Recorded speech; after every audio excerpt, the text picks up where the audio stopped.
Doctor Arif Hussain, അങ്ങയുടെ നിരീക്ഷണത്തിൽ ഇതേപോലെ സമൂഹത്തെ ഒന്നാകെ വേദനിപ്പിക്കുന്ന, ഒരിക്കലും ആവർത്തിക്കപ്പെടാൻ പാടില്ലാത്ത ഒരു ക്രൂരമായ കൊലപാതകം ഉസ്ബെക്കിസ്ഥാനിൽ നടന്നിരിക്കുന്നു. അതും മതം മാറാത്തതിൻ്റെ പേരിലാണ്. മതം മാറാത്തതിൻ്റെ പേരിൽ ദിനങ്ങളോളം ആ കുട്ടിയെ പീഡിപ്പിച്ചു, ശാരീരികമായി ഉപദ്രവിച്ച് തല്ലിക്കൊന്നു എന്ന് തന്നെ പറയേണ്ടി വരും. ഇതിനെതിരെ നമ്മുടെ കേരളത്തിൽ ആരും മെഴുകുതിരി കത്തിച്ച് കണ്ടില്ല, ഒരു മൗന പ്രാർത്ഥനയും കണ്ടില്ല. ആ കുട്ടിയുടെ ഹരിപ്പാട്ട വീട്ടിൽ ഈ വേദന പങ്കുവെക്കാൻ ഒരു പ്രധാനപ്പെട്ട ജനപ്രതിനിധിയെ അങ്ങോട്ട് കണ്ടില്ല, ആരും റീത്തി വെക്കാനും ചെന്നില്ല. ഇതൊക്കെ മൗനമായി, ഇതെല്ലാം ഞങ്ങൾ ഇതിനെയൊക്കെ എതിർക്കുകയാണ് എന്ന് പറയുന്നതിൽ എന്ത് ആത്മാർത്ഥതയാണുള്ളത് ഡോക്ടർ ആരിഫ് ഹുസൈൻ? മൗനം ഇതിനകത്ത് കൈക്കൊള്ളുന്നതിൽ പ്രശ്നമുണ്ടോ എന്ന് ചോദിച്ചു കഴിഞ്ഞാൽ മൗനമല്ല ഇവിടെ പ്രശ്നമാവുന്നത്. ഇതിനെക്കുറിച്ച് സംസാരിക്കാൻ വേണ്ടി ആരെങ്കിലും മുന്നോട്ട് വരുമ്പോൾ നിങ്ങൾ ഇതിനെക്കുറിച്ച് പറയരുത്, ഇത് പറഞ്ഞാൽ മുസ്ലിങ്ങൾക്ക് വേദനയാവും, അത് മുസ്ലിം വിരുദ്ധതയാണ്, അത് ഇസ്ലാമോഫോബിയയാണ്, നിങ്ങൾ അങ്ങനെ ആക്ഷേപിക്കുന്നത് ശരിയല്ല. പിന്നെ ഒരു പടികൂടിയും കടന്ന് നമ്മുടെ നാട്ടിൽ കുറെ വേറെ പ്രശ്നങ്ങളുണ്ട്. ഇവിടെ സംഘികൾ ഭരിച്ചുകൊണ്ടിരിക്കുകയാണ്, ഇവിടെ ജാതിപരമായ പ്രശ്നമുണ്ട്, ബീഫ് കൊലപാതകമുണ്ട്. അതുകൊണ്ട് ഇപ്പൊ നമ്മൾ ഇതൊന്നും പറയാൻ പാടില്ല, നമ്മൾ അതിനെക്കുറിച്ച് മാത്രമേ പറയാൻ പാടുള്ളൂ എന്ന ഒരു നിലപാട് ഇവിടെ എടുക്കുന്നതാണ് സത്യത്തിൽ എന്റെ പ്രശ്നം. ഇവര് എല്ലാ വിഷയത്തിലും ഇങ്ങനെയാണ് പറഞ്ഞിരുന്നെന്നുണ്ടെങ്കിൽ നമുക്ക് കുഴപ്പമില്ല. ഇത് ഇസ്ലാം മതത്തിന്റെ മുസ്ലിങ്ങളുടെ ഭാഗത്തു നിന്ന്, തീവ്രവാദികളുടെ ഭാഗത്തു നിന്നൊക്കെ ഇത് ഉണ്ടാവുന്ന സമയങ്ങളിലെല്ലാം തന്നെ ഈ ഒരു സുരക്ഷാ കവചവുമായിട്ട് നിന്നുകൊണ്ട് ഇതിനെക്കുറിച്ച് പറയരുത് എന്ന് പറയുന്ന ആ നിലപാട്, ആ ഇരട്ടത്താപ്പ്, അതാണ് ഇതിലെ പ്രശ്നമായിട്ട് ഞാൻ കാണുന്ന ഒന്നാമത്തെ കാര്യം. രണ്ടാമത്തെ കാര്യം എന്ന് പറയുന്നത്, ഈ വിഷയം ഇവിടെ നടക്കുമ്പോൾ ഇപ്പോ നമുക്കറിയാം, ഒന്ന് പറഞ്ഞ അടുത്തതിന് ഇവിടെ ഏറ്റവും കൂടുതൽ ഉപയോഗിക്കപ്പെടുന്ന വാക്ക് എന്താണ്? ഒന്ന് ഹിന്ദുത്വവൽക്കരണം, അതേപോലെ ഹിന്ദു ഫാഷിസം, അതേപോലെ ഇങ്ങനെ വാക്കുകൾ ഉപയോഗിച്ചുകൊണ്ട് ഇതിനെക്കുറിച്ച് പറയുന്നത് ഹിന്ദു ടെറർ എന്ന് വരെ പറയുന്നതൊക്കെ നിങ്ങൾ കേട്ടാണ്. പക്ഷെ സമാനമായ രീതിയിൽ ഇപ്പുറത്തെ ഒരു വിഷയം ഉണ്ടാകുന്ന സമയത്ത് ഇസ്ലാമിക് ടെറർ എന്നോ അല്ലെങ്കിൽ ജിഹാദിസം എന്നോ അതല്ലെങ്കിൽ ഈ വിഷയത്തിൽ അതിന് മതത്തിന്റെ ഒരു പിൻബലമുണ്ട് എന്നോ പറയാൻ ഇവരെപ്പോഴെങ്കിലും ശ്രമിക്കാറുണ്ടോ? ശ്രമിക്കാറില്ലാന്ന് മാത്രമല്ല, അത് ആരെങ്കിലും പറഞ്ഞു. ഇപ്പൊ ഞാനിത് പറയുമ്പോൾ തന്നെ ഇതിന്റെ കമന്റ് സെക്ഷനിലൊക്കെ നിങ്ങൾക്ക് കാണാം, ഇത് പറയുമ്പോൾ തന്നെ ആദ്യം വരുന്നത് എന്താണ്? ഇവന് വട്ടാണ്, എല്ലാത്തിലും മതം തിരുകലാണ് പണി, ഇതിന് മതത്തിന് പങ്കൊന്നുമില്ല എന്ന് പറഞ്ഞ് മതത്തിനെ അങ്ങ് സാനിറ്റൈസ് ചെയ്യുന്ന പണിയാണ് ഇവിടെ സംഭവിക്കുക. അപ്പൊ ഇത് വെറും ഒരു ക്രൈമാണ്, ഇത് വ്യക്തികൾ മാത്രം സംഭവിക്കുന്ന കാര്യമാണ് എന്ന് പറഞ്ഞുകൊണ്ട് ഇതിനെ നിസ്സാരവൽക്കരിക്കുകയും ഇതിനെ ഒരു തരത്തിൽ അതിനെ ട്രിവിയലൈസ് ചെയ്യുന്ന ഒരു പണിയാണ് ഇവിടെ നടക്കുക. അപ്പോൾ ഒരു വശത്ത് കൃത്യമായ ഐഡിയോളജിക്കൽ ബാക്കിംഗ് ഉള്ള ഒരു വിഷയം നടക്കുമ്പോൾ അത് പറയരുത് എന്നും അത് ഇൻഡിവിജ്വലിസ്റ്റിക് ആയിട്ടുള്ള പ്രശ്നങ്ങളാണ്, ഒറ്റപ്പെട്ട സംഭവങ്ങളാണ് എന്ന് തന്നെ നമ്മൾ പറയാൻ പാടുള്ളൂ എന്ന് പറഞ്ഞുകൊണ്ട് ഒരു വശത്ത് നിൽക്കുകയും, മറുവശത്ത് ഏതെങ്കിലും ഇൻഡിവിജ്വലിന് തോന്നിയിട്ടുള്ള പ്രശ്നത്തിന്റെ ഹെയ്റ്റ് ക്രൈമിന്റെ ഭാഗമായിട്ട് ഏതെങ്കിലും വ്യക്തികൾ ചെയ്ത പണി അത് ഒരു സമുദായത്തിന്റെ മുഴുവൻ തലയിലേക്ക് ഇട്ടുകൊണ്ട് അത് ഹിന്ദു ടെറർ ആണ് എന്ന് വരെ പറയുന്ന രീതിയിലേക്ക് കാര്യങ്ങളെ വലുതാക്കി കാണിക്കുകയും ചെയ്യുന്ന വളരെ പ്രശ്നം പിടിച്ച ഒരു അസിമെട്രി ഇവിടെ ഉണ്ട്. ഇതാണ് രണ്ടാമത്തെ പ്രശ്നം എന്ന് പറയുന്നത്. ഈ രണ്ട് കാരണങ്ങൾ കൊണ്ടാണ് ഞാൻ ഈ വിഷയത്തെ ഈ രീതിയിൽ കാണാൻ വേണ്ടി ശ്രമിക്കുന്നത്. ഒരു കാര്യം ഞാൻ ഇവിടെ തുടക്കം എന്ന രീതിയിൽ പറഞ്ഞു വെക്കുന്നത് ഇത്രയേ ഉള്ളൂ. ഇവിടെ ലവ് ജിഹാദ് എന്നുള്ള വാക്ക് അല്ലെങ്കിൽ കിൽ ജിഹാദ് എന്നൊക്കെ നിങ്ങൾ ഉപയോഗിക്കുമ്പോൾ ഇത് സത്യത്തിൽ ഈ വാക്കുകൾ ഉപയോഗിക്കുമ്പോൾ ഉണ്ടാവുന്ന ഒരു പ്രശ്നം കൂടി ഇവിടെ ഉണ്ട്. അതാണ് ഞാൻ എപ്പോഴും പറയാം. കാരണം ഇസ്ലാമിലെ പ്രശ്നം എന്ന് പറയുന്നത് കൺവേർഷനാണ്. മതത്തിലേക്ക് ആളെ കൂട്ടുക എന്നുള്ളതാണ് ഇസ്ലാമിന്റെ പ്രശ്നം എന്ന് പറയുന്നത്. അടിസ്ഥാനപരമായിട്ടുള്ള ഒരു പ്രശ്നം അതാണ്. അപ്പൊ ഇതൊക്കെ പറയുമ്പോൾ ആളുകൾ ചോദിക്കും, അവിടെ എങ്ങനെയാണ് അങ്ങനെ ഉള്ളത്?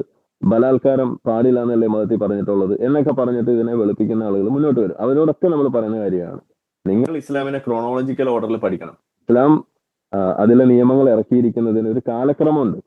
അപ്പൊ ഈ പറഞ്ഞ സാധനം ബലാത്കാരമില്ല, അല്ലെങ്കിൽ നിങ്ങൾക്ക് ഇഷ്ടമുണ്ടെങ്കിൽ അത് ചെയ്താൽ മതി എന്നൊക്കെ ഉള്ള തരത്തിലുള്ള ലക്കും ദീനക്കും വലിയ ദീൻ എന്നൊക്കെ പറയുന്ന തരത്തിലുള്ള സാധനം ഇസ്ലാമിൽ ഉണ്ടോ എന്ന് വെച്ചാൽ ഉണ്ട്, ഇല്ല എന്നല്ല ഞാൻ പറയുന്നത്. പക്ഷെ അതിനുശേഷം ഇതിനെ റദ്ദാക്കിക്കൊണ്ട് വന്ന ചില സാധനങ്ങൾ വേറെയുണ്ട്.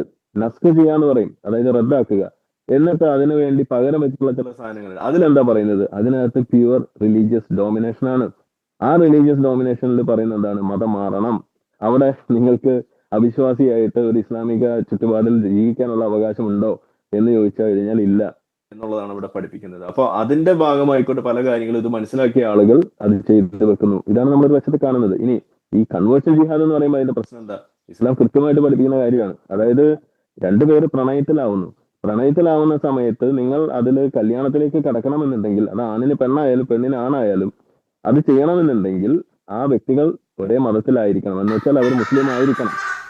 അത് അല്ല എന്നുണ്ടെങ്കിൽ അത് ചെയ്യാൻ പാടില്ല എന്ന് തന്നെയാണ് പഠിപ്പിക്കുന്നത്. അതോടൊപ്പം ഒരു വശത്ത് അതുണ്ടെങ്കിലും മറുവശത്ത് നിങ്ങൾ ഇസ്ലാമിലേക്ക് ഒരാളെ കൊണ്ടുവരിക എന്ന് പറയുന്നത് വലിയ ഒരു കൂലിയുള്ള ഒരു ഹൂറി പോയിന്റ് കിട്ടുന്ന തരത്തിലുള്ള ഒരു പണിയായിട്ട് അതിനെ പഠിപ്പിച്ചു വെക്കും കൂടി ചെയ്യുമ്പോൾ ഇത് മനസ്സിലാക്കിയിട്ടുള്ള ആളുകൾ അതിന് വേണ്ടിയിട്ട് ഇറങ്ങിത്തിരിക്കും. അത് അവർ ചെയ്യും. അവർ ചെയ്യുന്ന സമയത്ത് നമ്മളത് ചെയ്യുന്നില്ല, അല്ലെങ്കിൽ ഇവിടുത്തെ സാധാരണ മുസ്ലിങ്ങൾ അത് ചെയ്യുന്നില്ല എന്നതിന്റെ അർത്ഥം എന്താ? അത് ഇസ്ലാമിലില്ല എന്നല്ല, അത് ഈ വ്യക്തികൾ നല്ല മനുഷ്യന്മാരായതുകൊണ്ട് അത് ചെയ്യുന്നില്ല എന്നേ ഉള്ളൂ. അപ്പോ ഈ ഒരു സാധനം അവിടെ ചെയ്യുന്നു, നടക്കുന്നു എന്ന് പറയുന്ന ആളുകളെ അത് പറയാൻ അനുവദിക്കുക.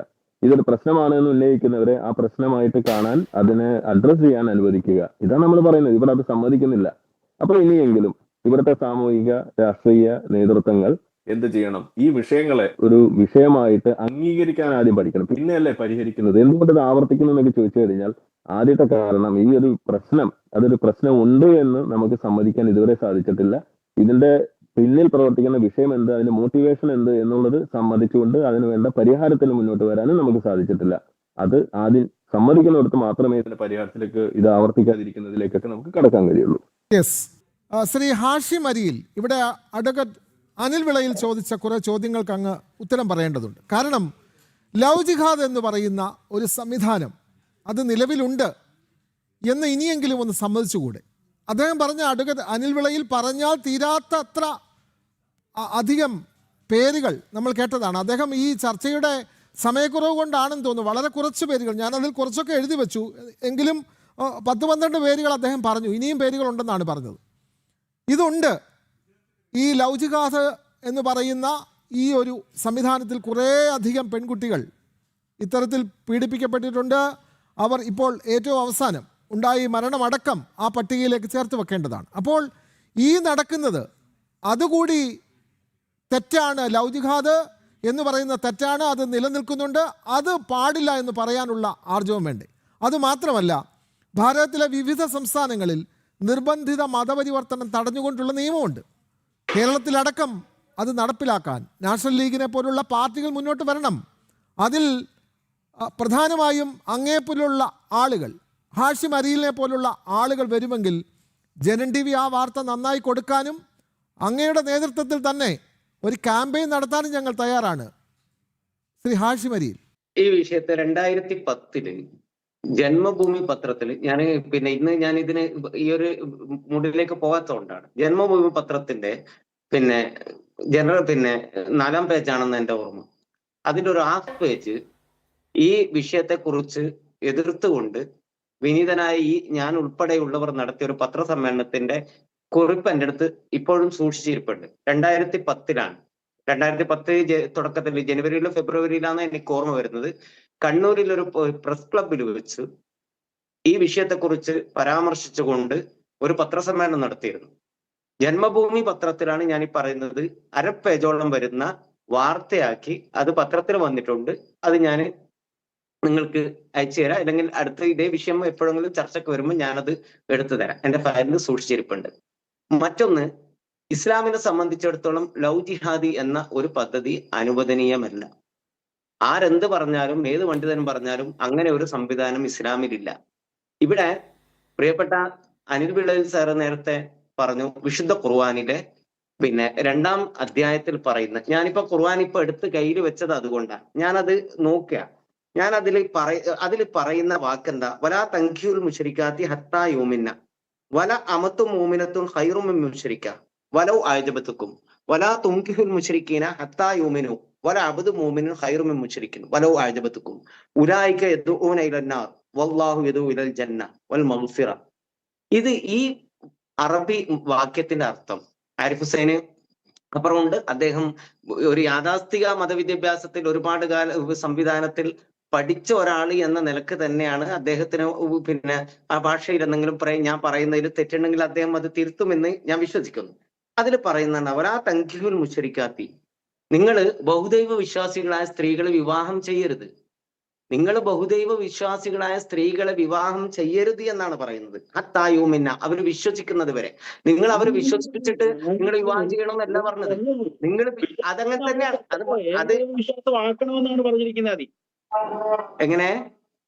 ഞാനും അത് തന്നെ പറഞ്ഞുള്ളൂ. ബഹുദൈവ വിശ്വാസി ആയിരിക്കുന്നിടത്തോളം കാലം നിങ്ങൾ കല്യാണം കഴിക്കരുത്, പാടില്ല. അതിന്റെ അർത്ഥം അങ്ങനെ വിശ്വാസം എന്ന് പറയുന്നത് എന്താണ്? നിങ്ങൾ നിർബന്ധിച്ചിട്ട് എന്നെ പിന്നെ നിങ്ങളുടെ സംസ്കാരങ്ങളും നിങ്ങളുടെ ആചാരങ്ങളും എന്നെ വിശ്വസിപ്പിച്ചു എന്ന് പറഞ്ഞാൽ അത് ഞാൻ വിശ്വസിക്കില്ല. ഞാൻ സമ്മതിച്ചു എന്നേ പറയാൻ പറ്റുള്ളൂ. പുറത്ത് ചില ഭീഷണിയുടെ പുറത്ത് വിശ്വാസികളായിരിക്കണം. നിങ്ങൾ വളരെ ഗൗരവപൂർവ്വം ചിന്തിക്കേണ്ടതാ. പുറം മോടിയുടെ പുറത്ത് ചില തീവ്രവാദികൾ ഉണ്ടാക്കുന്ന വരികളെ ഖുർആനെ വളച്ചൊടിക്കാൻ വേണ്ടി ചില തീവ്രവാദ ചിന്താഗതിക്കാരുണ്ടാക്കുന്ന വിഷയങ്ങളെ പർവ്വതീകരിച്ച് കൊണ്ടുവരികയല്ല ചെയ്യേണ്ടത്. ഖുർആൻ എന്താ പറഞ്ഞത്? ഖുർആൻ പറഞ്ഞത് അവർ അവിശ്വാസിനികളായ സ്ത്രീകളെ, ബഹുദൈവ വിശ്വാസികളായ സ്ത്രീകളെ നിങ്ങൾ വിവാഹം ചെയ്യരുത് എന്നാണ് പറഞ്ഞത്. എന്നിട്ട് അവിടെ പറയുന്ന ഒരു കാര്യം കൂടിയുണ്ട്. നിങ്ങൾക്ക് അതിനേക്കാൾ നിങ്ങൾക്ക് ഉത്തമം നിങ്ങൾക്ക് അടിമ സ്ത്രീകളെ നിങ്ങൾ വിവാഹം ചെയ്യലാണ്. ഞാൻ പറഞ്ഞുള്ളൂ. ഞാനും അത് തന്നെ പറഞ്ഞിട്ടുള്ളൂ. ഖുർആൻ അവിടെ അങ്ങനെ പറയുന്നത്. ഖുർആൻ അത്രയും ഗൗരവമായി പഠിപ്പിക്കുന്ന ഒരു വിഷയത്തിൽ ഒരു അമുസ്ലിം സ്ത്രീയെ, ഒരു ബഹുദൈവ വിശ്വാസിനിയായ ഒരു സ്ത്രീയെ വിവാഹം ചെയ്യാൻ ഇസ്ലാം ഒരിക്കലും അനുവദിക്കുന്നില്ല. പിന്നെ ഒരു വിശ്വാസിനി ആവണമെങ്കിൽ അവർക്ക് മതത്തെക്കുറിച്ചുള്ള ബോധമുണ്ടാകണം. വിശ്വസിക്കുക എന്ന് പറഞ്ഞാൽ എന്താണ്? നിങ്ങൾ ഒരു മതത്തിൽ വിശ്വസിക്കുന്നുണ്ട്, ആ വിശ്വാസപ്പുറത്ത് നിങ്ങളുടെ ദൈവത്തെക്കുറിച്ചും അതുപോലെ തന്നെ നിങ്ങളുടെ ആചാരത്തെക്കുറിച്ചും ഒക്കെയുള്ള ധാരണകൾക്കനുസരിച്ചുള്ള ഒരു ജീവിത ക്രമമുണ്ട്. ഇസ്ലാമിനെ സംബന്ധിച്ചിടത്തോളം ആ ജീവിതക്രമത്തിൽ ഒന്നെന്താണ്? അവിവാഹിതയായ ഒരു സ്ത്രീയുടെ മുഖത്ത് പിന്നെ അവർക്ക് അന്വേഷണത്തിന് മാത്രമേ നോക്കാൻ പാടുള്ളൂ. വിവാഹ അന്വേഷണം നടത്തണമെങ്കിൽ ആദ്യമേ അവൾ വിശ്വാസിനിയാകണം. അതിന് മുമ്പേ ഈ അന്യ സ്ത്രീയെ നോക്കുന്നത് നിഷിദ്ധമാണ്. ഒരു മുസ്ലിമിനെ സംബന്ധിച്ചിടത്തോളം അവളോട് സംസാരിക്കുന്നത് നിഷിദ്ധമാണ്. അവളോട് സംസാരിക്കുന്നത് നിഷിദ്ധമാണ്. അവരെ നോക്കുന്നതും സംസാരിക്കുന്നതും നിഷിദ്ധമാകുന്ന ഒരിടത്ത് നിന്ന് ഈ കുട്ടിയെ ഒന്നിച്ച് താമസിപ്പിക്കാൻ മതം പറയുന്നതാണ്. മതത്തിന്റെ പേരിൽ അങ്ങനെ ചെയ്യുന്നുണ്ടെങ്കിൽ ആ ചെയ്യുന്നവന്മാരെ പിടിച്ചു കെട്ടണമെന്ന മതവിശ്വാസികൾക്ക് ഞങ്ങൾക്ക് പറയാനുള്ളത്. അതിന് ഇവിടുത്തെ നിയമ സംവിധാനങ്ങളെല്ലാം അത് അങ്ങനെ തന്നെയാണല്ലോ പറയുന്നത്. അങ്ങനെ തന്നെയല്ലോ മത സംവിധാനങ്ങൾ പറയുന്നത്. പകരം ഇവര് പറയുന്നത് മതവിശ്വാസ പ്രകാരമാണ് വിവാഹം ചെയ്യുന്നത്. നിങ്ങൾ പറഞ്ഞ 25ഓളം നോട്ടീസുകൾ നിങ്ങൾ നോക്ക്. ആ നോട്ടീസുകളിൽ ഒന്നിൽ പോലും ഞങ്ങൾ മതവിശ്വാസ പ്രകാരം വിവാഹം ചെയ്യുന്നു എന്ന് പറഞ്ഞിട്ടല്ല, ഇന്ത്യൻ മാരേജ് ആക്ട് പ്രകാരം വിവാഹം ചെയ്യുന്നു എന്ന് പറഞ്ഞിട്ടാണ് അവർ രജിസ്റ്റർ ഓഫീസിൽ വന്നിട്ട് നോട്ടീസ് ഇട്ടിരിക്കുന്നത്. ഒരു മാസം ഈ നോട്ടീസ് അവിടെ കത്തി നിൽക്കുന്ന സന്ദർഭത്തിൽ നിയമ നടപടിക്കും അതുപോലെ തന്നെ മറ്റ് സംവിധാനങ്ങൾക്കുള്ള സൗകര്യത്തിനാണ് ഈ നോട്ടീസ് ഉണ്ടാകുന്നത്. ആക്ഷേപങ്ങൾ ഉണ്ടെങ്കിൽ അത് വരുത്താൻ. അതുവരെ ഈ മാതാപിതാക്കൾ എവിടെ പോകുന്നു? നമ്മുടെ ഏറ്റവും വലിയ പ്രശ്നം ഏത് മതം ജാതി എന്നല്ല, നമ്മുടെ മക്കൾ ഇന്ന് നമ്മുടെ കയ്യിലില്ല എന്നത് നാട്ടിലുള്ള രജിസ്റ്റർ ഓഫീസ് മുഴുവൻ നമ്മുടെ മക്കളുടെ പേരിൽ വിവാഹം നടക്കാൻ പോകുന്നു, അതിന്റെ നോട്ടീസ് പതിച്ചിട്ടുണ്ടോ എന്ന് നോക്കി ഹിന്ദു ക്രിസ്ത്യൻ കുടുംബങ്ങളിലെ മാതാപിതാക്കൾ നടക്കണമെന്ന് പറഞ്ഞാൽ അത് നടപടിയുള്ള കേസാണോ? നമ്മുടെ മക്കളൊക്കെ വിവാഹം കഴിക്കാൻ പോകുന്നു, അവർ വിവാഹം കഴിക്കുന്ന ഏതെങ്കിലും സബ് രജിസ്ട്രാർ ഓഫീസിൽ നോട്ടീസ് ഇട്ടിട്ടുണ്ട്, ആ നോട്ടീസിൽ നമ്മുടെ കുട്ടികളുടെ പേരുണ്ടോ എന്ന് തപ്പി നടക്കേണ്ട ഗതികേട് ഇവിടുത്തെ ഇസ്ലാം അല്ലാത്ത മതവിശ്വാസികൾക്ക് വരുന്ന ഒരു സാഹചര്യം, അതല്ലേ നമുക്ക് ചോദ്യം ചെയ്യപ്പെടേണ്ടത്? ഇസ്ലാമിന് മാത്രമല്ലല്ലോ, എല്ലാ മതത്തിലും ഉണ്ട്. ഞാനിപ്പം നിൽക്കുന്ന പ്രദേശത്തുണ്ടാകാമല്ലോ. ഞാൻ പറയുന്നത് എനിക്കറിയാവുന്നതിൽ വിളിച്ചു പറയാനല്ല ഞാൻ പറയുന്നത്. ഞാൻ ഇപ്പൊ എണ്ണിപ്പറയാം. എനിക്കറിയുന്ന വ്യക്തിപരമായിട്ട് എൻ്റെ കുടുംബത്തിലടക്കം നടന്നിരിക്കുന്ന ഇത്തരം വിവാഹങ്ങൾ പലതും ഉണ്ട്. അതിനെക്കുറിച്ചൊക്കെ ഇപ്പൊ നമ്മൾ എടുത്തു പറയുകയാണെങ്കിൽ അവരുടെ മാതാപിതാക്കളും വേദനിക്കുന്ന ഒരുപാട് കാര്യങ്ങളുണ്ട്. പേരാമ്പ്രയിലൊരു ഉപ്പയും ഉമ്മയും മകള് മറ്റൊരു മതസ്ഥന്റെ കൂടെ പോകുമ്പോ അവിടെ നിന്ന് നിലവിളിക്കുന്നത് മീഡിയ മുഴുവൻ കണ്ടതാണ്. ഞാൻ പറഞ്ഞത് ഹിന്ദു കുട്ടികളുടെ കാര്യത്തിന് നിങ്ങൾ അലർട്ട് ആവണം എന്നല്ല പറഞ്ഞത്. ഇവിടെ എല്ലാ സംവിധാനങ്ങളും ഉണ്ട്. ഈ നോട്ടീസ് ഇട്ട് കഴിഞ്ഞാൽ സ്വാഭാവികമായിട്ടും ഞാൻ ഒരുപാട് RSSന്റെയും അതുപോലെ തന്നെ സംഘപരിവാറിന്റെയും BJPയുടെ ഒക്കെ ഒരുപാട് സുഹൃത്തുക്കളുള്ള ഒരു വ്യക്തിയാണ് ഞാൻ. അവരുടെ ഒക്കെ ചില വാട്സപ്പ് മെസ്സേജുകളിൽ, ഫേസ്ബുക്ക് മെസ്സേജുകളിലൊക്കെ നിരന്തരമായി നമ്മൾ കാണാറുണ്ട്. എന്നാൽ പോലും അവിടെ പോയിട്ട് അത് അരുതെന്ന് പറയാൻ തന്റെ ഇടം കാണിക്കുന്ന ഈ ഒരു മാസം വരെ കിട്ടിയിട്ടും തന്റെ മക്കൾ എവിടെ പോകുന്നു, എങ്ങനെയാണ് അവരുടെ ജീവിതം എന്നറിയാത്ത വലിയൊരു സമൂഹം ഇവിടെ ജീവിക്കുന്നുണ്ടെങ്കിൽ അത് വലിയ തെറ്റല്ലേ? അത് മതത്തിന്റെ പേരിലല്ല ഞാൻ പറയുന്നത്. എല്ലാ നിലക്കും മക്കളിലുള്ള ഒരു കൺട്രോൾ, അവരാരാണെന്ന് അറിയാത്ത രൂപത്തിലുള്ള ഒരു ജീവിത ശൈലി വലിയ പ്രശ്നങ്ങൾ ഉണ്ടാക്കുന്നുണ്ട്. അത് നമ്മൾ അറിയണ്ടേ? ഈ കുട്ടിയുടെ വിഷയത്തിൽ തന്നെ എത്ര ദയനീയമാണ് നമ്മൾ ചിന്തിച്ചു നോക്ക്. ആ കുട്ടി മാസങ്ങളായിട്ട് പീഡനം അനുഭവിക്കുന്ന പറയുന്നത്. ഇന്ന് പോസ്റ്റ്മോർട്ടം റിപ്പോർട്ടിൽ പറയുന്നത് അതിന്റെ നട്ടെല്ല് ചവിട്ടി തകർത്തിരിക്കുന്നു എന്നാ പറയുന്നത്. ഇത്രമാത്രം പീഡനങ്ങൾ ഈ കുട്ടി അനുഭവിക്കുമ്പോൾ ആ കുട്ടിക്കൊന്ന് ഏതെങ്കിലും ഒരു രൂപത്തിൽ ഇങ്ങനെ ഒരു തന്റെ കുട്ടിക്ക് എന്ത് സംഭവിക്കുന്നത് എന്നത് വലിയ ഗൗരവമായ വിഷയല്ലേ? നിങ്ങൾ പറഞ്ഞു ഇതാരും പ്രതിഷേധിച്ചില്ല, അടക്കം ഇതിനെക്കുറിച്ച് ബോധ്യമില്ല. കുട്ടി ഈ ജീവിതത്തിൽ നിന്ന് പോയി, അതിന്റെ ലോകം നഷ്ടപ്പെട്ടതിന് ശേഷമാണ് പുറലോകം അറിയുന്നത്. ഗൗരവപൂർവ്വം ചിന്തിക്കേണ്ട എല്ലാവരും നിങ്ങൾ ഈ വിഷയത്തെ വെറും ഏതെങ്കിലും ജിഹാദിന്റെ പിറകിൽ കെട്ടുന്നതിന് പകരം ഈ മതം നോക്കാതെ എല്ലാവർക്കും ഉണ്ടാകുന്ന പ്രശ്നത്തെ കുറിച്ചുള്ള ശബ്ദമാണ് ഇവിടെ ഉണ്ടാകേണ്ടത്. എല്ലാ അർത്ഥത്തിലും ഈ ഭ്രാന്ത് ഉള്ളത് നിങ്ങൾ നേരത്തെ ഞാൻ എവിടെയോ ഒരു നേരത്തെ രാവിലെ എങ്ങാനും ജനൻ ടി വിയിൽ ഒരു അടിക്കുറിപ്പ് കണ്ടു. എന്ത് കാമഭ്രാന്ത്, ഇസ്ലാമിക് കാമഭ്രാന്ത്. ഇസ്ലാമിൽ മാത്രമാണോ ഈ ഭ്രാന്ത് ഉള്ളത്? ഈ ഭ്രാന്ത് എണ്ണി പറയുകയാണെങ്കിൽ ആഷാറാം ബാപ്പു ഇപ്പൊ ജയിലില്ല. അദ്ദേഹത്തിന് എന്ത് ഭ്രാന്ത് എന്നാ ഞങ്ങൾ പറയേണ്ടത്? ഏത് ഭ്രാന്ത് എന്നാ പറയേണ്ടത്? ഏത് ജിഹാദ് എന്നാ പറയേണ്ടത് അതിനെ കുറിച്ച്? അതുപോലെ തന്നെ ബൽക്കിസ് ബാനുവിനെ ഉൾപ്പെടെയുള്ള ഗുജറാത്തിൽ കൊല്ലപ്പെട്ട സ്ത്രീകളുടെ പീഡിപ്പിച്ചവരെ കുറിച്ച് എന്ത് ഭ്രാന്ത് എന്നാ നമ്മൾ വിളിച്ചു പറയേണ്ടത്? ഗോവിന്ദചാമിക്ക് എന്ത് ഭ്രാന്ത് എന്നാ പറയേണ്ടത്? ഏത് മതത്തിന്റെ ഭ്രാന്ത് എന്നാ പറയേണ്ടത്? അതുപോലെ തന്നെ കത്തുവയിലെ പെൺകുട്ടിയെ പീഡിപ്പിച്ച അച്ഛനും മകനും അതുപോലെ തന്നെ സുഹൃത്തിനും എന്ത് ഭ്രാന്ത് എന്നാ നമ്മൾ പറയുക? ഉന്നാവയിലെ കുട്ടിയെ പീഡിപ്പിച്ചവരെ കുറിച്ച് എന്ത് ഭ്രാന്ത് എന്നാ പറയാ? എന്തിന് ദേശീയ താരങ്ങളെ പോലും പീഡിപ്പിച്ച MP-മാരുടെ ഭ്രാന്തിനെ കുറിച്ച് നമ്മൾ പറയാ? ഇതൊക്കെ വ്യക്തിപരമായിട്ടല്ലെന്ന് പറഞ്ഞാൽ ഇതൊക്കെ സാമൂഹികമാണെന്ന് അംഗീകരിക്കുകയാണോ സമൂഹം വേണ്ടത്? അത്തരത്തിലുള്ള വാദങ്ങളൊക്കെ നിർത്തിയിട്ട് ഇത്തരം കുറ്റങ്ങൾ ചെയ്യുന്നവരെ ശക്തമായിട്ടും നിയമപരമായി സമൂഹത്തിന്റെ മുന്നിൽ കൊണ്ടുവന്നവരെ ശിക്ഷിക്കാനുള്ള സംവിധാനങ്ങളാണ് നമ്മുടെ നിയമ സംവിധാനത്തിൽ ഉണ്ടാകേണ്ടത്. ഇത് ചെയ്യാത്ത നിലക്ക് എന്തെങ്കിലും ഒരു പ്രശ്നം വന്നാൽ ചത്തത് ഭീമസേന കീചകനെങ്കിൽ കൊന്നത് ഭീമൻ എന്നുള്ള നിലക്ക് ഒരു പെൺകുട്ടി ഒരു ഭാഗത്ത് കൊല്ലപ്പെടുന്നു അല്ലെങ്കിൽ പീഡിപ്പിക്കപ്പെടുന്നത് ഒരു മതത്തിന്റെ പേരിലും അത് ചെയ്തവർ മറ്റൊരു മതത്തിന്റെ പേരിലുമാകുമ്പോൾ അത് മതകീയമായിട്ട് വരുത്തുമ്പോൾ ഉണ്ടാകുന്ന ഒരു പ്രശ്നം എന്തെന്ന് പറഞ്ഞാൽ ഇതുപോലെ മതം പഠിക്കാത്ത കുറെ തീവ്രവാദ ചിന്താഗതികളുള്ളവർ ഒരു ഭാഗത്തുണ്ടാകും. ഇത്തരം ഈ തെമ്മാടിത്തരം ചെയ്യുന്ന ചെറുപ്പക്കാരെ മതത്തിന്റെ പേരിൽ അവർ സപ്പോർട്ട് ചെയ്യും. അങ്ങനെ വരുമ്പോഴാണ് ഇതുപോലെയുള്ള കാര്യങ്ങൾ ഉണ്ടാവാൻ പാടില്ല. ഇത് ഇവിടെ പറഞ്ഞത് വളരെ പ്രധാനപ്പെട്ട കാര്യമാണ്. ശ്രീ ഹാഷിം അരിയിൽ പറഞ്ഞത് വളരെ പ്രധാനപ്പെട്ട കാര്യമാണ്. ഇതിനെന്തിന് മതം നോക്കുന്നു എന്നുള്ളതാണ്. പക്ഷേ ഇതിലൊക്കെ പ്രതികളായി വരുന്നവർ ഒരു വിഭാഗത്തിൽ മാത്രമാകുന്നു. അതിന് ഇരയാകുന്നവർ ആ മതത്തിൽ പെടാത്തവർ മാത്രമാകുമ്പോഴാണ് ഇത് ചർച്ച ചെയ്യുന്നത്. അതുകൊണ്ടാണ്, അല്ലാതെ ഡൽഹി ബസ്സിലെ പീഡനം ഉൾപ്പെടെയുള്ളവരുടെ പേരുകൾ എടുത്ത് നിങ്ങൾ വായിക്കും. യെസ്, അതിലേക്ക് വരാം. ഒരു ഇടവേളയ്ക്ക് ശേഷം വളരെ പെട്ടെന്ന് മടങ്ങി വരാം. ഡോക്ടർ ആരിഫ് ഹുസൈൻ, അങ്ങേക്കാണ് ഈ ഖുറാനിലെ വാക്കുകൾ കൃത്യമായി ഇവിടെ ഉദ്ധരിച്ചിരുന്നു. ശ്രീ ഹാഷിം അരിയിൽ അത് ഉദ്ധരിച്ചിരുന്നു, അത് പറയുകയും ചെയ്തു. പക്ഷേ അത് വ്യാഖ്യാനിച്ച് വന്നപ്പോൾ അഡ്വക്കേറ്റ് അനിൽ വിളയിൽ പറഞ്ഞതൊക്കെ സമ്മതിക്കുകയും ചെയ്യുന്നുണ്ട്. അപ്പോൾ ഖുറാനിൽ പറഞ്ഞിട്ടിരിക്കുന്നത് അത് ചില മതപണ്ഡിതർ തെറ്റായി വ്യാഖ്യാനിക്കുന്നു, ചില തീവ്രവാദികൾ അത് തെറ്റായി വ്യാഖ്യാനിക്കുന്നു. അതിൻ്റെ പേരിലാണ് ഒരു മതത്തെ ഒന്നടങ്കം ഇത്തരത്തിൽ ആക്ഷേപിക്കുന്നത്. അത് ശരിയല്ല. അത് എല്ലാ മതവിഭാഗത്തിലും ഇത്തരത്തിലുള്ള പ്രശ്നങ്ങളുണ്ട് എന്നാണ് അദ്ദേഹം പറയുന്നത്. അതിനുള്ള മറുപടി ഡോക്ടർ ആരിഫ് ഹുസൈൻ. യെസ്, അല്ല, ഇത് ചില തീവ്രവാദികൾ ഇതൊക്കെ തെറ്റായിട്ട് കാണുന്നു എന്ന് പറയുമ്പോൾ ആദ്യത്തെ തീവ്രവാദി മുഹമ്മദ് നബിയാണെന്ന് തന്നെ സമ്മതിക്കേണ്ടതായിട്ട് വരും. അതാ ഞാൻ പറയാം. കാരണം ഇത് തന്നെയല്ലേ മുഹമ്മദ് നബി ചെയ്തിരുന്നത്. ഇതേപോലെ കൊള്ളയടിക്കാൻ പോകുമ്പോൾ അവിടെ പിടിക്കുന്ന ബഹുദൈവാരാധകരായ സ്ത്രീകളെ പിടിക്കുന്നു, മറ്റ് മതത്തിൽപ്പെട്ടിട്ടുള്ള ആളുകളെ പിടിക്കുന്നു. എന്നിട്ട് എന്താ മുഹമ്മദ് നബി ചെയ്തത്? എന്നിട്ട് അവരെ മതം മാറ്റി, എന്നിട്ട് അവരെ പിടിച്ച് ഭാര്യയാക്കുന്നു. ഇതല്ലേ നടന്നിട്ടുള്ളത്. അതിനുള്ള എത്ര ഉദാഹരണങ്ങൾ വേണം? ചില ഹദീസുകൾ നോക്കുമ്പോൾ, ചരിത്രത്തിൽ രേഖപ്പെടുത്തി വെച്ചിരിക്കുന്ന സാധനം കാണുമ്പോൾ, മുഹമ്മദ് നബിയുടെ കൂടെ ഉണ്ടായിരുന്ന ആളുകൾ കാവല് നിൽക്കാണ്. സഫിയ എന്ന് പറയുന്ന ഭാര്യയുടെ കഥ വായിച്ചാൽ മതി, അവിടെ നമുക്ക് കാണാം. ആ കഥ പറയുന്നിടത്ത് ആളുകൾക്ക് അറിയില്ല ഇത് അടിമയാണോ ഭാര്യയാണോ എന്ന് അറിയില്ല. കാരണം രണ്ടുപേരും ഒരുമിച്ച് കൂടാരത്തിലുണ്ടെന്ന് മാത്രം അറിയാം. അപ്പൊ രാവിലെ അവര് നോക്കുകയാണ്. അപ്പൊ അവരൊരു തീരുമാനത്തിലെത്താണ് ഇത് ഭാര്യയാണെന്ന് അറിയാനുള്ള വഴി എന്താ? ആ വഴി എന്ന് പറയുന്നത് രാവിലെ എഴുന്നേൽക്കുമ്പോൾ ഈ പറയുന്ന സഫിയയുടെ തലയിൽ തുണിയുണ്ടോ, തട്ടമിട്ടിട്ടുണ്ടോ എന്ന് നോക്കിയാൽ തട്ടമിട്ടിട്ടുണ്ടെങ്കിൽ അവൾ ഭാര്യയാണ്, തട്ടമിട്ടിട്ടില്ലെങ്കിൽ അവൾ അടിമയാണ്. ഇങ്ങനെയാണ് അതിനെ തീരുമാനിക്കുന്നത്. എന്ന് വെച്ചാൽ ഈ പറയുന്ന പണി ആദ്യം ചെയ്തത് ആരാണ്? ഇത് മുഹമ്മദ് നബിനെയാണ്. ഇത് ഒരാളൊന്നുമല്ല. വേറെ ചില ഹദീസ്, അബൂ തൽഹ എന്ന് പറയുന്ന ഒരാള് ഉമ്മു സലൈം എന്ന് പറയുന്ന ആള് കല്യാണം കഴിക്കുന്നു. ആ കല്യാണം കഴിക്കുന്ന സമയത്ത് അവരുടെ ഇടയിലുള്ള മഹറായിട്ട് നിശ്ചയിച്ചത് എന്താണ്? മതം മാറലാണ് അവിടെ മഹറായിട്ട് നിശ്ചയിച്ചത്. അതായത് നീ ഇസ്ലാമിലേക്ക് വന്നാൽ നിന്നെ ഞാൻ കല്യാണം കഴിക്കാം എന്ന് പറഞ്ഞുകൊണ്ട് ഇസ്ലാമിന്റെ ചരിത്രത്തിലുണ്ട്. അപ്പോ ഹാഷിമിനെ ഞാൻ അപ്രീഷിയേറ്റ് ചെയ്യുന്നത് എന്തുകൊണ്ടാന്ന് വെച്ച് കഴിഞ്ഞാൽ ഈ വിഷയത്തിൽ ഇങ്ങനെയൊക്കെ ആയത്തുകൾ ഉണ്ട് എന്നെങ്കിലും സമ്മതിക്കുന്നുണ്ടല്ലോ. ഈ പറയുന്ന സാധനങ്ങൾ ഉണ്ട് എന്നുള്ളത് അതിന് നമ്മൾ അപ്രീഷിയേറ്റ് ചെയ്യണം. അതിന് ഞാൻ പറഞ്ഞു. പിന്നെ അദ്ദേഹത്തെ പോലുള്ള ആളുകൾ ഇപ്പോൾ ഇതിൽ പറയുമ്പോൾ ഒരു തിരുത്തവിടെ എനിക്ക് അനിലിനോട് പറയാനുള്ളതാണ്. ആ ആയത്തിൽ പറയുന്നത് എന്താണ്? നിങ്ങൾ ബഹുദൈവ വിശ്വാസികളെ കല്യാണം കഴിക്കരുത്. ഓക്കെ, അവർ മതം മാറുന്നത് വരേക്കും, അവർ വിശ്വാസികളാവുന്നത് വരേക്കും എന്നാണ് അതിന്റെ അർത്ഥം. എന്ന് പറഞ്ഞാൽ നിങ്ങൾ പരമാവധി ശ്രമിക്കുക അവർ മതം മാറാൻ വേണ്ടിയിട്ട്. അതുവരെ നിങ്ങൾ കല്യാണം കഴിക്കരുത്. ഇനി ഒന്നും നടക്കില്ല, അതിനേക്കാളും നല്ലത് നിങ്ങൾ മുസ്ലിമായ വിശ്വാസിയായ അടിമപ്പെണ്ണിനെ പോയി കല്യാണം കഴിക്കണമെന്നാണ് പറയുന്നത്.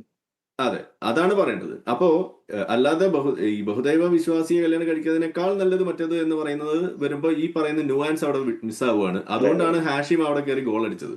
അപ്പൊ ഇതിലെ പ്രശ്നം ഇതാണ്. ഇനി അതിൽ രണ്ടാമത്തെ ഗോളും കൂടി ഉണ്ട്, അതും കൂടി ഹാഷിം അവിടെ അടിച്ചു. എന്താണ്, ഇസ്ലാമിൽ ഇപ്പോഴും ഈ അടിമത്തം എന്ന് പറയുന്ന സാധനത്തെ പ്രോത്സാഹിപ്പിക്കുന്നു എന്നും കൂടി അതേ വരി തന്നെ നമുക്ക് കാണാം. ഇതാണ് ഇസ്ലാമിന്റെ കുഴപ്പമെന്ന് ഞാനൊക്കെ പറയും. ഇതൊക്കെ കണ്ടിട്ട് കിളി പോയിട്ടാണ് നമ്മൾ ഈ മതം വിടുന്നത്. അടിമപ്പെണ്ണ് എന്നൊക്കെ പച്ചയ്ക്ക് പറയുന്ന ഒരു അവസ്ഥ. ഇനി ഇദ്ദേഹം പറഞ്ഞു ഈ വിഷയങ്ങൾ ഒരുപാട് ഉദാഹരണങ്ങൾ നിരത്തിയിട്ട് കത്തുവ കേസിന്റെ പറയുന്നു, എം പിമാര് പീഡിപ്പിച്ചത് പറയുന്നു. നമ്മൾ ആരാ അതിനെക്കുറിച്ചൊക്കെ പറയേണ്ടതെന്ന് പറഞ്ഞത്? അതിനെക്കുറിച്ച് എല്ലാവരും പറയുന്നു. എന്താ അവിടെ പറയുന്നത്? കത്തുവ കേസിലുണ്ടായി, ഇന്ന ആള് ചെയ്തു, പൂജാരി പീഡിപ്പിക്കുന്നു, ഇതെല്ലാം നമ്മൾ പറയുന്നു. മെഴുകുതിരി കത്തിക്കുന്നു, അവിടെ ജന്തർ മന്ദറിൽ പോയിട്ട് തലയും കുത്തി നിൽക്കുന്നു, ഇതൊക്കെ നമ്മൾ ചെയ്യും. പക്ഷെ തിരിച്ച് ഇപ്പുറത്തെ ഒരു വിഷയം ഉണ്ടാകുമ്പോൾ ഇത് വെറും പീഡനം മാത്രമാണ്. ഇതിനകത്തുള്ള പിന്നെയുള്ള പ്രശ്നമോ അതിന്റെ പേരോ വിളിക്കരുത്. അതിന് ജിഹാദ് ഉണ്ട് എന്ന് പറഞ്ഞാൽ അതിന് മിണ്ടരുത്. അതിനൊരു കൺവേർഷൻ, ഒരു ട്രാപ്പ് ജിഹാദ് ഉണ്ട് എന്നുണ്ടെങ്കിൽ, അല്ലെങ്കിൽ ലവ് ട്രാപ്പ് ജിഹാദ് അതിനകത്ത് ഉണ്ടെന്ന് അതിനെ കുറിച്ച് മിണ്ടരുത് എന്ന് പറയുന്നിടത്താണ് നമ്മുടെ പ്രശ്നം. അപ്പൊ നിങ്ങൾക്ക് എങ്ങനെയാണോ കത്തുവ പ്രശ്നവും അതുപോലെ തന്നെ എം പിമാരുടെ പ്രശ്നമൊക്കെ ഉന്നയിക്കാൻ കഴിയുന്നത്, അതേപോലെ ഈ പ്രശ്നവും അതിന്റെ കാരണ സഹിതം അതെന്താണ് എന്നത് അടക്കം പറയാൻ നിങ്ങൾക്ക് സാധിക്കണം. അത് സാധിക്കുന്നില്ല എന്നുള്ളതാണ് ഞാൻ ഇവിടെ വീണ്ടും ചൂണ്ടിക്കാണിക്കുന്നത്. ഇനി ഇതിൽ ഒരു കാര്യം കൂടി പറയുന്നത്, ഈ ഒരു രീതിയിൽ ഇതിനെ വളച്ചുകൊണ്ട് പോകുമ്പോൾ സംഭവിക്കുന്നത് എന്താണ്, ഈ വിഷയത്തിന്റെ യഥാർത്ഥത്തിലുള്ള പ്രശ്നം ഒരിക്കലും ചർച്ചയാവുന്നില്ല എന്നുള്ളതാണ്. ഇതാണ് ഹാഷിമിനെ പോലുള്ള ആളുകൾ ചെയ്യുമ്പോഴുള്ള പ്രശ്നം. അപ്പൊ അതുകൊണ്ട് ഒരു വശത്ത് നമ്മൾ അപ്രീഷിയേറ്റ് ചെയ്യുമ്പോൾ പോലും നമ്മുടെ പരാതിയും അത് തന്നെയാണ്. അതും കൂടിയും ഹാഷിമ് പരിഗണിക്കണം, ഹാഷിമിനെ പോലുള്ള ആളുകൾ പരിഗണിക്കണം എന്നാണ് നമ്മൾ പറയുന്നത്. അല്ലാതെ ഇത് മുഴുവൻ മുസ്ലിങ്ങൾ അടച്ചാക്ഷേപിക്കണം എന്നൊന്നും നമ്മൾ പറയുന്നില്ല. ഇത് ഇതേപോലെ ചർച്ചയാക്കേണ്ടി വരുന്നത് തന്നെ എന്തുകൊണ്ടാണ്? ഒന്ന് ആലോചിച്ച് നോക്കൂ. വേറെ ഏതെങ്കിലും പീഡന വാർത്ത ഇവിടെ വരുമ്പോൾ ഇങ്ങനെ നമ്മൾ ചർച്ച ചെയ്യേണ്ടി വരുന്നുണ്ടോ? ഇല്ലല്ലോ. എന്താണ്, പൊതുജനങ്ങൾ എല്ലാവരും ഇറങ്ങിത്തിരിക്കുന്നു. ഇപ്പൊ ഇതിനെക്കുറിച്ച് പറയുന്ന ഇപ്പൊ അനിൽ വിളയിലൂടെ ഇരിക്കുന്നു. അനിൽ ഒരു പോസ്റ്റ് ഇട്ട് അതിന്റെ താഴെ വന്ന് അനിലിനെ പോലും തെറി വിളിക്കുന്ന ആരാണ്? ഇതേ ഹൈന്ദവ വിശ്വാസികൾ തന്നെയല്ലേ തെറി വിളിക്കുന്നത്. പക്ഷെ ഇവിടെ എന്താ നമ്മൾ സംഭവിക്കുന്നത് കാണുന്നത്? ഇവിടെ ഈ പറയുന്ന ജിഹാദികളെ പ്രൊട്ടക്ട് ചെയ്യുകയും ഇതിനെതിരെ പറയുന്ന ആളുകളെ തെറി വിളിക്കുകയല്ലേ ഇവിടെ നമ്മൾ കാണുന്നത്. അതാണ് ഇതിലെ പ്രശ്നം എന്ന് പറയുന്നത്. അപ്പോ അനിലിനെ തെറി വിളിക്കാൻ ഒരു മുസ്ലിമിന്റെ ആവശ്യമില്ല, അവിടെ ഹിന്ദുക്കൾ തന്നെ ഉണ്ട്. പക്ഷെ ജിഹാദികളെ തെറി വിളിക്കാൻ ഒരൊറ്റ മുസ്ലിം പോലും വരുന്നില്ല, അവിടെ ഹിന്ദുക്കൾ മാത്രമേ വരുന്നുള്ളൂ. ആ ഹിന്ദുക്കളെയും തെറി വിളിക്കാൻ ബാക്കി ജിഹാദികളും കൂടി വരുന്നു എന്നതാണ് ഇവിടുത്തെ പ്രശ്നം. അപ്പൊ അത് നമ്മൾ ഒരു പ്രശ്നമായിട്ട് മനസ്സിലാക്കണം. ഇതിനെയാണ് നമ്മളിവിടെ അഡ്രസ് ചെയ്യേണ്ടി വരുന്നത്. ഇവിടെ റിട്ടയർഡ് SP ഇരിക്കുന്നുണ്ട്, അദ്ദേഹത്തോടൊക്കെ ചോദിച്ചാൽ അദ്ദേഹം പറയുന്നത് എന്നൊക്കെ നമുക്ക് കാര്യങ്ങൾ മനസ്സിലാക്കുന്നു. ഇപ്പോൾ പല ആളുകളും ഇതുപോലുള്ള റിട്ടയർഡ് ആയിട്ടുള്ള ആളുകളും ഇപ്പൊ നിലവിലുള്ള ആളുകളൊക്കെ നമ്മൾ സംസാരിക്കുമ്പോൾ പൊതുവായിട്ട് നമുക്ക് കിട്ടുന്ന ഒരു കാര്യം എന്ന് പറയുന്നത്, ഈ വിഷയങ്ങൾ ഇതിന്റെ ന്യൂആൻസസ് അറിയാതെ പോകുന്നു എന്നുള്ളതാണ് പലപ്പോഴും ഈ വിഷയത്തെ അഡ്രസ് ചെയ്യുന്നതിൽ, സമൂഹം അഡ്രസ് ചെയ്യുന്നതിൽ, പൊളിറ്റിക്കൽ സ്ഫിയറിൽ ഇത് അഡ്രസ് ചെയ്യപ്പെടുന്നതിൽ നിന്നും ഇത്ര നാളും തടയപ്പെട്ടുകൊണ്ടിരുന്നത്. ഈ വിഷയം അവിടെ തിരിച്ചറിയാൻ കഴിയുന്നില്ല, എന്താണ് ഇതിന്റെ വിഷയം എന്നുള്ളത്. ഈ ആയത്തുകളോ ഇതുപോലുള്ള സാധനങ്ങളൊക്കെ ഉപയോഗിച്ച് എങ്ങനെയാണ് ഇത് ഉപയോഗിക്കുന്നത്, എങ്ങനെയാണ് തീവ്രവാദികൾ ഉപയോഗിക്കുന്നത് എന്നുള്ളത് നമുക്ക് പറയാൻ കഴിയുന്നില്ല. എന്നാൽ ഇന്ന് അതിന് സാഹചര്യം ഉണ്ടായിരിക്കെ ഇന്ന് ഇപ്പോൾ ഹാഷിം അതിനെ വെളുപ്പിക്കാൻ വേണ്ടി ശ്രമിക്കുമ്പോൾ അത് നടക്കുന്നുമില്ല എന്ന് വരുന്നിടത്ത് ഇനിയെങ്കിലും ഈ അവസരം നമ്മൾ ഉപയോഗിച്ചുകൊണ്ട് ഇത് ചർച്ചാ വിഷയമാക്കിയിട്ട് കത്വ പീഡനമായാലും എം പിമാരുടെ പീഡനമായാലും അത് അതിന്റെ കാരണസഹിതം നിങ്ങൾക്ക് പറയാൻ പറ്റുന്നത് പോലെ ഇതിലുമുള്ള ആ കാരണം അത് ചേർത്തുകൊണ്ട് തന്നെ അത് ഇന്ന് വേർപെടുത്താതെ ഒരുമിച്ച് നമുക്കതൊരു പാക്കേജ് ആയിട്ട് നമുക്കതിന് വിമർശന വിധേയമാക്കാൻ കഴിയണം. ഈ പറഞ്ഞ ജിഹാദികൾ ഒപ്പിക്കുന്ന ഇത്തരം പ്രശ്നങ്ങൾ ഇത് പ്രശ്നമാണെന്ന് മുസ്ലിങ്ങൾക്ക് ബോധ്യപ്പെടാനുള്ള അവസരമാക്കി ഇതിനെ മാറ്റണം എന്നുള്ളത് തന്നെയാണ് എനിക്ക് വീണ്ടും ആവർത്തിക്കാനുള്ളത്. ശ്രീ ഹാഷിം അരിയിൽ, ഈ നിലവിലുള്ള സാഹചര്യങ്ങൾ പരിഗണിക്കുമ്പോൾ നിർബന്ധിത മതപരിവർത്തനം അത് കേരളത്തിലും അത് നിയമപരമായി തന്നെ തടയേണ്ടതല്ലേ? നിയമപരമായ ചില പഴുതുകൾ ഉള്ളത് കൊണ്ടാണ് ഇത്തരം സംഭവങ്ങളിൽ വീണ്ടും ആവർത്തനങ്ങൾ ഉണ്ടാവുന്നത്, പല പ്രതികളും രക്ഷപ്പെടുന്നത്. അപ്പോൾ സ്വാഭാവികമായും ഈ നിയമം അനിവാര്യമാണ് എന്ന് ഈ കൊലപാതകം വീണ്ടും വീണ്ടും നമ്മളെ ഓർമ്മിപ്പിക്കുകയല്ലേ? അപ്പോൾ ശ്രീ ഹാഷിം അരിയിലിനെ പോലുള്ളവർ കൃത്യമായ നിലപാട് സ്വീകരിക്കുന്നവരാണ്. അങ്ങ് പറഞ്ഞു, ജന്മഭൂമിയിലടക്കം വന്ന വാർത്തയെപ്പറ്റി പറഞ്ഞു. ആ വാർത്ത കണ്ടിട്ടില്ല, എന്തായാലും അങ്ങ് അത്തരത്തിൽ പ്രവർത്തിച്ച ആളാണെന്ന് പറയുന്നു. അപ്പോൾ അങ്ങനെയാണെങ്കിൽ അങ്ങ് തുറന്ന് സമ്മതിക്കേണ്ടതല്ലേ ഇവിടെ നിർബന്ധിത മതപരിവർത്തനം തടയേണ്ടതല്ലേ? ഇത്തരം കൊലപാതകങ്ങൾ തടയാൻ അത് അനിവാര്യമല്ലേ ശ്രീ ഹാഷിം അരിയിൽ? ഞാൻ ഇന്ന് നിങ്ങൾ എന്നെ മനസ്സിലാക്കിയതിൽ ഒരു പിഴവ് ഒന്ന്, പിന്നെ ഞാൻ പറഞ്ഞത് ലവ് ജിഹാദ് എന്നതിനെതിരെ, ലവ് ജിഹാദ് ഉണ്ട് എന്നല്ല ഞാൻ പറഞ്ഞത്. അത്തരം ഒന്നുണ്ടെങ്കിൽ അത് തടയാനുള്ള നടപടി ഉണ്ടാകണമെന്നാണ് ആവശ്യപ്പെട്ടത്. അതേപോലെ തന്നെയാണ് തീർച്ചയായും നിർബന്ധ മതപരിവർത്തനം നടക്കുന്നുണ്ടെങ്കിൽ ഏത് വിഭാഗത്തിൽ നിന്നാണെങ്കിലും അത് എന്ത് തന്നെയായിരുന്നാലും അത് തടയണം. കാരണം നമ്മുടെ ഇവിടെ നിർബന്ധ മതപരിവർത്തനത്തിന് ഇന്ത്യയിൽ അനുവാദമില്ലല്ലോ. ഒരാൾക്ക് സ്വയം വേണമെങ്കിൽ മാറാമെന്നല്ലാതെ നിർബന്ധ മതപരിവർത്തനത്തിൽ ഇന്ത്യയുടെ നിയമത്തെ സാഹചര്യത്തെ വെച്ചുകൊണ്ട് നമ്മൾ ഈ വിഷയത്തെ കൈകാര്യം ചെയ്യുകയാണെങ്കിൽ നമുക്കറിയുന്ന കാര്യമല്ലേ. അത് തടയേണ്ടത് തന്നെയാണ്. അത്തരത്തിൽ നിർബന്ധ മതപരിവർത്തനം നടക്കുന്നുണ്ടെങ്കിൽ അതിനെതിരെയുള്ള എല്ലാ നിരക്കുമുള്ള നിയമപരമായ സംവിധാനങ്ങൾ നമ്മുടെ ഗവൺമെന്റ് നടപ്പിലാക്കണം. എന്തിനാണ് നിർബന്ധിതമായിട്ട് ആളെ മതത്തിൽ കൂട്ടണ്ടേ? ഇത് ഞാനിപ്പോ ഒരു ആശയത്തിൽ എന്റെ ഒരു ചിന്ത, ഈ വിശ്വാസം എന്ന് പറയുന്നത് എവിടെ കിടക്കുന്നത്? വിശ്വാസം ഓരോ മനുഷ്യന്റെയും തലക്കുള്ളിൽ കിടക്കുക, അവന്റെ ചിന്തയിൽ കിടക്കുന്ന സംഭവങ്ങളല്ലേ. അതിപ്പോ ഒരാൾക്കും ഓരോരുത്തരും ദൈവത്തെ ചിന്തിക്കുന്നതും മനസ്സിലാക്കുന്നതും പല വഴിക്കായിരിക്കില്ലേ. ഞാൻ ചിന്തിക്കുന്ന രൂപത്തിലായിരിക്കില്ല നിങ്ങൾ ചിന്തിക്കുന്നത്. ഓരോരുത്തരും ഇപ്പം ഇസ്ലാം മത വിശ്വാസികൾ തന്നെ ദൈവത്തെ മനസ്സിലാക്കുന്ന, അള്ളാഹുവിനെ മനസ്സിലാക്കുന്നതും പല വഴിക്കായിരിക്കും. ഒരേ വഴിക്ക് തന്നെ ആകണമെന്ന് വാശി പിടിക്കുമ്പോൾ അതിനുള്ളിൽ തർക്കം വരും. അതുകൊണ്ടാണല്ലോ മതങ്ങളുടെ ഉള്ളിൽ അവാന്തര വിഭാഗങ്ങൾ വരുന്നത്. ആ ചർച്ചകളൊക്കെ പല വിധത്തിൽ പല വഴിക്ക് പോകും. ഇവിടെ ഏത് തന്നെയാണെങ്കിലും ഏത് വിഭാഗത്തിലാണെങ്കിലും നിർബന്ധ പരിവർത്തനം ഇവിടെ ഉണ്ടാകരുത്. മറ്റൊന്ന്, ഞാൻ ഖുർആൻ പറഞ്ഞതിൽ ഞാൻ പറഞ്ഞിട്ടുണ്ട്, അത് വായിച്ചിട്ട് നിങ്ങൾക്ക് ഏടെ വായിച്ചാലും അതിന്റെ ട്രാൻസ്ലേഷൻ വായിക്കുന്നവർക്കറിയാം, അവിശ്വാസിനികളായ സ്ത്രീകളെ വിവാഹം ചെയ്യരുത് എന്ന് തന്നെയാണ് ഖുർആൻ പറയുന്നത്. അവിടെ ഖുർആൻ നിങ്ങൾ വിശ്വസിപ്പിച്ചുകൊണ്ട് ഇങ്ങോട്ടാക്കണമെന്നൊന്നും പറഞ്ഞിട്ടില്ല. അങ്ങനെ പറയാനും പറ്റില്ല. വിശ്വാസിനികളെ നിർബന്ധപൂർവം അങ്ങനെ ഒരു ആളുകളെയും മതം മാറ്റിയിട്ട് ഇങ്ങോട്ട് ചെയ്യേണ്ടുന്ന ബാധ്യതയില്ല. പിന്നെ നേരത്തെ പ്രിയപ്പെട്ട ആരിഫ് ഹുസൈൻ, അദ്ദേഹം എന്തെന്നറിയില്ല, കേവലമായി നിങ്ങൾ ഈ പറയുന്നതൊന്നും ഇല്ലല്ലോ. ഒരു കേവലപരമായ ഒരു ഇത്, അബൂ തല്ലയുടെ ഭാര്യ അദ്ദേഹം അബൂ തല്ലയുടെ ഭാര്യ തിരിച്ച് അബൂ തല്ലക്ക് മഹർ കൊടുത്തു എന്നാ പറയുന്നത്. മഹർ എന്ന് പറയുന്നത് പുരുഷൻ സ്ത്രീക്ക് നൽകുന്ന വിവാഹ മൂല്യത്തിനാണ് മഹർ എന്ന് പറയാം ഇസ്ലാമിൽ. ഒരു സ്ത്രീക്ക് പുരുഷൻ നൽകേണ്ടതാണ്. സ്ത്രീയിൽ നിന്ന് ഇങ്ങോട്ട് സ്ത്രീധനം ഇസ്ലാം സ്ത്രീ പറഞ്ഞു എന്നാ പറഞ്ഞത്. നിങ്ങൾ ഇസ്ലാമിലേക്ക് വരികയാണെന്നുണ്ടെങ്കിൽ അത് മഹറായി കണക്കാക്കിക്കോളാം എന്ന് ആ സ്ത്രീ പറഞ്ഞു എന്ന്. ആ സ്ത്രീ സ്വയം ഇസ്ലാം മതം വിശ്വസിച്ചതിൽ നിങ്ങൾക്ക് എന്താ വലിയ അസ്വസ്ഥത? ആ സ്ത്രീ അങ്ങോട്ട് ഞാൻ വിശ്വസിക്കുന്നു എന്ന് പറഞ്ഞാൽ മാനദണ്ഡമാക്കി കല്യാണങ്ങൾ നടക്കുന്നത് ഇസ്ലാമിൽ ഉണ്ട് എന്നാണ് ഞാൻ പറഞ്ഞത്. ആ സ്വാതന്ത്ര്യത്തെ നിങ്ങൾ തടയാൻ പാടില്ല. അതല്ലേ തെറ്റ്. ഞാൻ ഈ വിശ്വാസത്തെ ഞാൻ മഹറായി കണക്കാക്കി കൊള്ളാം എന്ന് പറഞ്ഞാൽ ആ വിശ്വാസത്തിന് തന്റെ ജീവിതത്തെക്കാളും തന്റെ ആത്മാഭിമാനത്തിന്റെയും അതുപോലെ തന്നെ തന്റെ ജീവിതത്തിന്റെയും തന്റെ എല്ലാവിധ സംരക്ഷണത്തിന്റെയും മൂല്യം അതിനുണ്ടെന്ന് മനസ്സിലാക്കി ആ സ്ത്രീ വിശ്വസിച്ച്. അങ്ങനെ ഒരു സ്ത്രീ വിശ്വസിക്കുന്നതിന് നമ്മൾ എന്തിനാ തടസ്സം നിൽക്കേണ്ട ആവശ്യം? അത് അവരുടെ വിശ്വാസമാണ്. ആ വിശ്വാസത്തെ ഉൾക്കൊള്ളാൻ കഴിയുന്നിടത്താണ് നമ്മൾ യഥാർത്ഥപരമായിട്ട് ചിന്തിക്കുന്നവരെന്ന് പറയുന്നത്. അല്ലാത്ത നിലക്ക് അവര് ഞാൻ വിശ്വസിക്കുന്നില്ല, നിങ്ങളെ കൂടെ ജീവിക്കാൻ എനിക്ക് മതം വേണ്ട എന്നാണ് അവര് പറഞ്ഞിട്ട് ഈ അബൂ തല്ല നിർബന്ധിച്ചു എന്നാണ് നിങ്ങൾ പറയുന്നതെങ്കിൽ ശരി. മറ്റൊന്ന്, പ്രവാചകന്റെ പത്നിമാരുമായിട്ട് ബന്ധപ്പെട്ട വിഷയങ്ങൾ, അതൊന്നും നമ്മൾ ഇപ്പൊ ഈ 2-3 മിനിറ്റിൽ ചർച്ച ചെയ്ത് പരസ്പരം പഠിപ്പിക്കേണ്ടുന്ന വിഷയങ്ങളല്ല. ഒന്ന്, പഠിക്കാൻ നിങ്ങൾ തയ്യാറല്ലാത്ത ഒരു വിഷയം. രണ്ടാമത് ഞാൻ നിങ്ങളുടെ വഴിക്ക് വരാൻ താല്പര്യമില്ലാത്ത വിഷയമാണത്. അത് നമുക്ക് ദീർഘമായി സംസാരിക്കുന്ന മറ്റൊരു വിഷയം. ഞാൻ നിങ്ങൾ സംസാരിക്കാൻ നിങ്ങൾക്ക് അവസരം കിട്ടുമല്ലോ. ഞാൻ ഒരക്ഷരം നിങ്ങളോട് വേണ്ടിയിട്ടില്ല. ഞാൻ ഇവിടെ ഒരു പാനലിസ്റ്റ് സംസാരിക്കുമ്പോഴും ഞാൻ ഒരക്ഷരം സംസാരിക്കാത്തത് എന്തുകൊണ്ടാണ്? കാരണം അത് അവർക്കുള്ള ആ ഫ്ലോയിങ്ങിൽ അവർ പറഞ്ഞു പോയിക്കോട്ടെ. അദ്ദേഹം പൂർത്തിയാക്കട്ടെ വളരെ പെട്ടെന്ന്. ഇത് അവിടെയാണ് വേണ്ടത്. പിന്നെ മറ്റൊരു വിഷയം സമയത്തിന്റെ ഒരു പരിമിതിയുണ്ട്. ഡോക്ടർ ആരിഫ് ഹുസൈൻ വളരെ പെട്ടെന്ന് അദ്ദേഹം പറഞ്ഞതിന് വളരെ പെട്ടെന്ന് മറുപടി. അല്ല, ഞാൻ ഇടപെട്ടത് മറ്റൊന്നുണ്ടല്ല, ക്ഷമിക്കണം. അത് എന്തുകൊണ്ടാണെന്ന് ഞാൻ പറഞ്ഞുതരാം. അതായത് ഈ ചർച്ച അവസാനിക്കാൻ നേരത്തെ നുണ പറഞ്ഞു പോയാൽ അത് പ്രശ്നമാണ്. അതുകൊണ്ടാണ് ആ പോയിന്റിൽ തന്നെ ഞാൻ പറയുന്നത്. ഇവിടെ ഒരു മിനിറ്റ് ഇനി ഞാൻ പറഞ്ഞു മനസ്സിലാക്കി തരാം. അപ്പോ ഇവിടെ നുണ തന്നെയാണത്.